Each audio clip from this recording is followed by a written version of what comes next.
जय श्री राम। ये कथा है उस समय की जब तुलसीदास जी अपनी पत्नी को छोड़कर त्याग कर, मतलब उनकी पत्नी ने ही उनको त्यागा था, त्याग कर ईश्वर की खोज में निकल चुके थे। काफ़ी दिनों तक ईश्वर की खोज करते रहे लेकिन उन्हें प्रभु श्री राम के दर्शन नहीं हुए। एक दिन जब तुलसीदास जी की दिनचर्या जो थी, तो वो सुबह जो है, उस समय सुलभ शौचालय नहीं थे, तो लोग जो है बाहर खुले में शौच करने जाते थे। तो तुलसीदास जी भी शौच करने के लिए रोज जाते थे सुबह के समय। उनकी एक आदत थी, वो जो है शौच करके जब लौटते थे तो उनके डिब्बे में, बोतल में या पात्र में जो थोड़ा जल रह जाता था, वह उस जल को एक बरगद के पेड़ में डाल देते थे। ऐसे करते करते उनको लगभग 2 महीने बीत गया।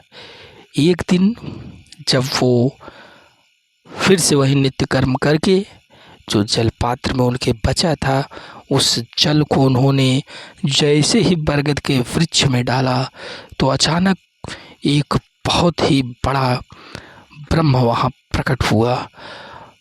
ब्रह्म जो प्रेत था वह प्रकट हुआ और उसने तुलसीदास जी से कहा कि अरे बेटा तुलसीदास। तुलसीदास उसकी आवाज़ और उसको देख के घबरा गए और लगे भागने। जितना तेज भाग रहे हैं, जहाँ जा रहे हैं, ब्रह्म उनके साथ साथ जा रहा है। अचानक एक जगह वो तब थक कर चूर हो गए और जब एक स्थान पे वे गिर गए तो ब्रह्म उनके सामने आकर बोला, पुत्र डरो मत, मैं तुम्हें नुकसान नहीं पहुंचाऊंगा, क्योंकि तुमने मेरी प्यास इतने दिनों तक बुझाई। रोज तुम मुझे जल देते थे जिससे मेरी प्यास बुझ जाती थी। भूत प्रेत का क्या है कि उन लोगों को प्यास बहुत लगती है और प्रेत योनि में उन लोगों को सुलभता से जल नहीं मिल पाता।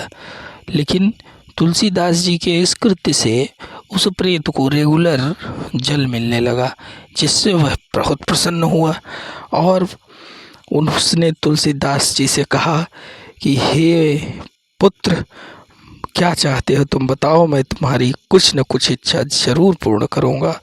तो तुलसीदास जी ने कहा, घबराते हुए थोड़ा अपने आप को शांत किया और फिर उन्होंने कहा कि हे महात्मा, हे प्रेत, मेरी एक ही इच्छा है कि मेरे प्रभु राम से मेरा दर्शन करा दो, मेरा मिलान करा दो। तो उस प्रेत ने कहा, अरे बेटा, अगर मैं प्रभु श्री राम के दर्शन कर पाता तो मैं इस प्रेत योनि में नहीं रहता पुत्र, किंतु तुमने अगर इतनी इच्छा प्रकट की है तो बेटा मैं उनके दर्शन तो नहीं करा सकता, किंतु तुम्हें मार्ग अवश्य बता सकता हूँ।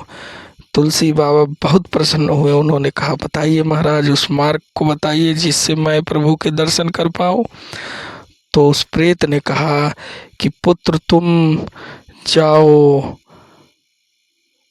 इनके चित्रकूट धाम में, जहाँ पर हनुमान जी स्वयं रोज कथा सुनने के लिए आते हैं। तुलसी बाबा ने कहा कि महाराज मैं उन्हें पहचानूंगा कैसे? तो प्रेत ने कहा, पुत्र उस कथा में तुम ये देखना कि वो सबसे पहले आते हैं और सबसे अंतिम में जाते हैं।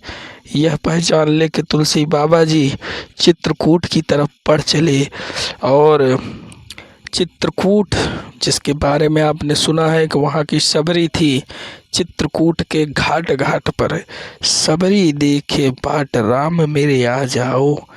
तो प्रभु श्री राम जी का वहाँ बहुत लगाव भी था। तो जब महात्मा जी तुलसीदास जी पहुँचे, एक दिन देखा, 2 दिन उन्होंने देखा कि हाँ वास्तव में एक व्यक्ति कोढ़ी टाइप में है और एकदम गंदा सा वेश उसने बनाया है। वो रोज कथा शुरू होने के सब पहले ही आ जाता है और कथा समाप्त होने के बाद जब सभी लोग चले जाते हैं तब वह व्यक्ति जाता है। तुलसी बाबा समझ गए प्रेत ने जो बताया था ये वही हनुमान जी है। तो एक दिन तुलसी बाबा उसको ताड़े हुए थे। कथा खत्म हुई जब सब चले गए और वह व्यक्ति भी जाने लगा, तुलसी बाबा दौड़ के उसके पैर को पकड़ लिए। वह व्यक्ति कहा, अरे छोड़ो बेटा छोड़ो, क्यों मेरे पैर, मुझे कोढ़ है, तुम मुझे छुओगे तुमको भी कोढ़ हो जाएगा, दूर हट जाओ दूर हट जाओ। लेकिन तुलसी बाबा नहीं माने और उनके पैरों को नहीं छुआ। उन्होंने सिर्फ एक रट लगाई कि प्रभु पहले मुझे अपने स्वरूप में दर्शन दीजिए, मैं जानता हूँ आप वीर हनुमान हैं, राम भक्त हनुमान हैं। इस तरह से तुलसी बाबा की जिद को देखते हुए अंत में हनुमान जी ने बाबा को अपने दर्शन दिए और इसके बाद जो है हनुमान जी का सानिध्य पाकर तुलसीदास जी प्रभु श्री राम का दर्शन करने में सफल हुए। तो भाइयों और बहनों, तो आप लोग भी अंदर दृढ़ इच्छा शक्ति है तो आप लोग भी प्रभु श्री राम के दर्शन कर लेंगे। इस मनोहर छवि को देखिए, भगवान कृष्ण की अत्यंत सुंदर छवि, क्योंकि कहा गया है प्रभु श्री कृष्ण इतने सुंदर थे कि अरबों करोड़ों कामदेव भी उनके सामने फीके थे। तो हम आप भी उन्हीं के भजन भाव में मस्त हो जाएं, उन्हीं का भजन करें, उन्हीं के नाम कीर्तन करें, क्योंकि बाबा ने लिख दिया है कि कलयुग केवल नाम आधारा और सुमरि सुमरि नर उतरे पारा। इस कलिकाल में प्रभु का नाम ही हर दुखों की काट है। दोस्तों, जय श्री राम, राधे राधे। वीडियो को सब्सक्राइब लाइक